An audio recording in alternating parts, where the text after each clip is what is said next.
નમસ્કાર. શક્તિસિંહ ગોહિલે કર્યો બળવો. વડોદરાના હરણી લેક તળાવમાં મોટી દુર્ઘટના બની. સ્કૂલના વિદ્યાર્થીઓ અને ટીચર પ્રવાસે નીકળ્યા હતા. એક બોટમાં 31 લોકોને બેસાડવામાં આવ્યા હતા, જેમાં માત્ર 11 લોકોને લાઈફ જેકેટ પહેરાવવામાં આવ્યા હતા. બોટમાં લોકોની ક્ષમતા 14ની હતી, પણ નિયમોનું ઉલ્લંઘન કરતા બોટમાં 23 બાળકો, 4 શિક્ષક અને 4 સ્કૂલ સ્ટાફને બેસાડવામાં આવ્યા હતા. એકાએક બોટ તળાવમાં પલટી મારી જતા ખાનગી સ્કૂલના વિદ્યાર્થીઓને અકસ્માત નડ્યો.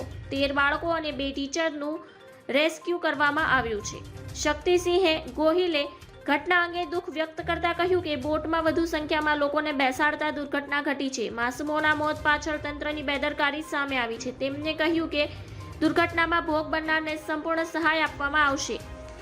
મનીષ દોશીએ કહ્યું કે વડોદરાના હરણી તળાવમાં બોટ પલટી જતા બાળકોના ડૂબવાની ઘટના અત્યંત હૃદયવિદારક છે અને જીવ ગુમાવનાર નિર્દોષ બાળકોના આત્માની શાંતિ માટે પ્રાર્થના કરું છું. આ દુર્ઘટના માટે જવાબદાર વ્યક્તિ સામે કડકને કડક પગલાં ભરવા જોઈએ અને જે બાળકોને પૂરતો ન્યાય અને વળતર મળે તે અંગે તકેદારી રાખવી જોઈએ. ધન્યવાદ. જય હિન્દ.